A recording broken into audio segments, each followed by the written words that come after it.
Umapapila ti Vice Gobernador ti Mountain Province kadagiti umili nga isardengan iti parang puor kadagiti kabambantayan amang ipapaay iti dakkel a perwisyo iti probinsya. Daytoy ti detalye.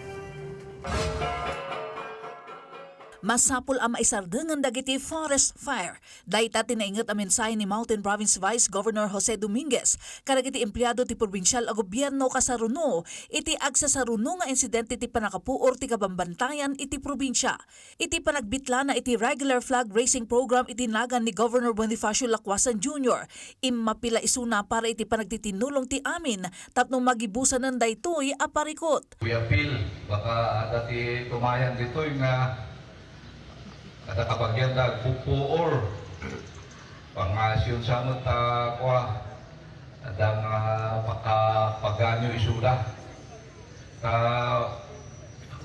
balang hopefully dito nga sumasarno nga al daw ka ipahayag mi lagi na concerned nga national agencies tayo kan stakeholders na pagtutungtungan nito man dito nga problema.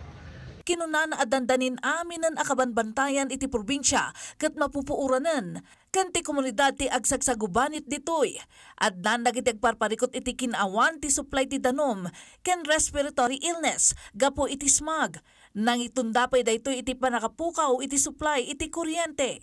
Nagka-blackout na di banda eastern kaputa napuuran man ti ada nga posten ti Mopreco.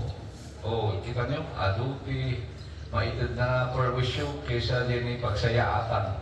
Nilakwasan Jr. kantisang dunyang panlalawigan nga idaduluan ni Dominguez ket nagtipon moten pare ti special emergency meeting tapno masolusyonan ti critical water shortage ang mapaspasamak met iti Paracelis District Hospital. Kabayatan na baban iti Daniw, ingyip kasmet ti Bureau of Fire Protection Mountain Province ti Apilada para iti paragikaykaysa iti amin tapno maisardengan iti forest fire iti probinsya.